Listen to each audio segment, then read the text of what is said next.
So TikTok's not going to be around much longer, but I'm still obsessed with Jesus, so I'm going to talk about it. So there was a TikTok that I saw where a guy was kind of going over questions that Christians normally get asked about how even when Jesus was on the cross, he cried out, Father, Father, why have you forsaken me?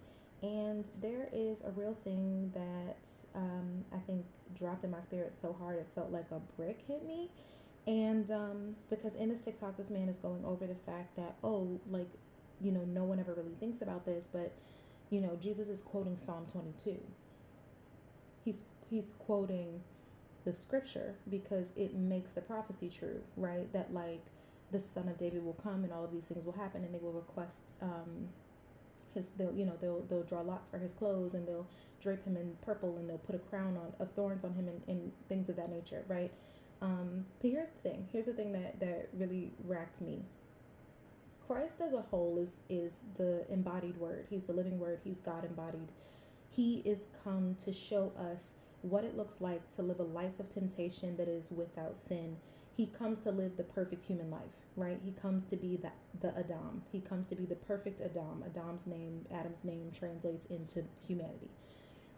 Here's the gag. Christ comes onto the cross to bear the weight of all the sin that has been committed, is being committed, will ever be committed. He becomes sin embodied so that sin itself can be crucified and killed so that we can have intimacy with God. Follow me. This means that while Christ is on the cross, he's calling out, Father, why have you forsaken me? Because God can't coexist in the same space as sin. It's the reason why without Christ's death, we can't go to heaven, because we're raised in iniquity, right? Like we're born into sin, raised up in iniquity.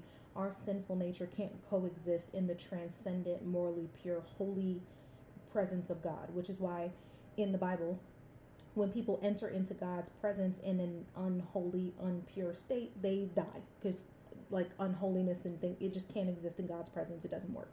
So Christ dies to create that unity, to bridge that gap, to tear the veil of the tabernacle so that we can commune with God without the need for that intercessor, the high priest, yada yada. But here's the kicker. Because of that means that when Christ is crying out, Father, Father, why have you forsaken me?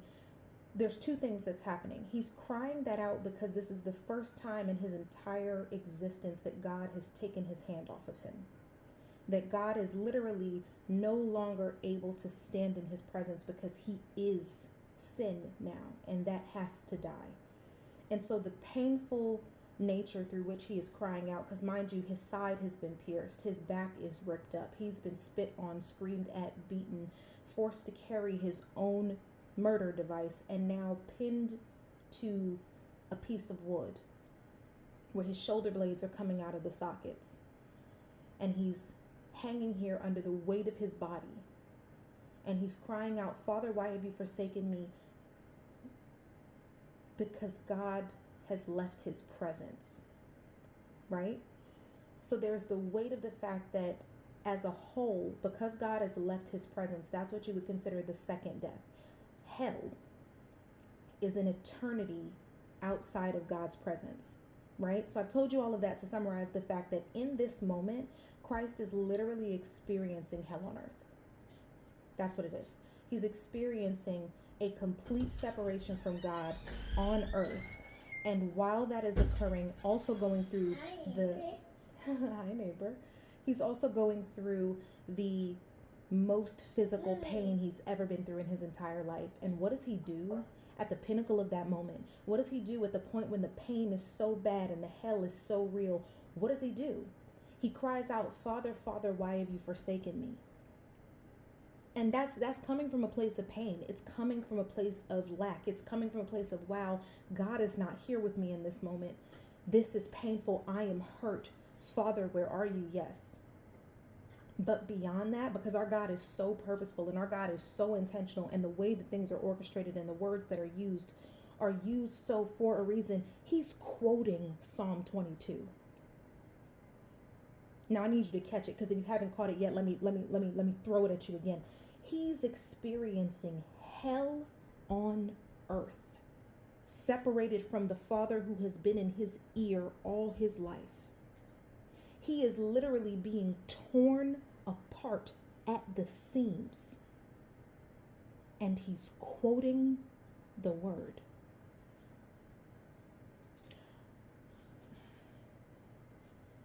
I don't know if that hit you the way it hit me when I realized that, but the way I was screaming in my office, because I was sitting here and I was like, oh no, like, I get it. Like, he's quoting the word, the prophecy must be fulfilled. He's showing the Pharisees exactly who he is. He's flexing on them. I'm the Son of God. But no, Christ lives, comes to be our example, right? We don't have a God that needs to be prideful. He knows what authority he stands in. He doesn't need to flex on nobody. You know what I mean? No, he's fulfilling his calling. He's crying out in pain. And at the same time, still managing to be a living example, because at the end of the day, when you are going through the deepest hell you've ever been through, do you know a scripture to quote? Do you know a scripture that will bring you peace? Do you know a scripture that will bring you comfort? Do you know a scripture that will bring you ease in the midst of the most painful thing you've ever been through? And if you don't, write the word on your heart. Write it, read it more often. Ecclesiastes tells us there's nothing new under the sun. If you don't know a scripture that can hold you up when you are going through hell on earth, how are you going to stay afloat? Because at the end of the day, Christ models what a life of belief in God looks like. So if you call yourself a believer, if you tell yourself that you believe in God, you do not have a high priest that can't sympathize with what you're going through. That's what's in John, right?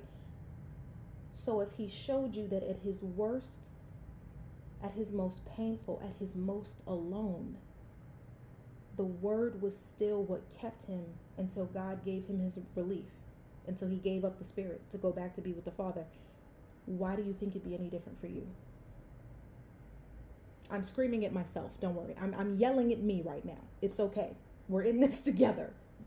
But I just need you to think about it. At the worst of the worst, do you know enough word that when you hit below rock bottom, do you have a scripture that shines a light on you?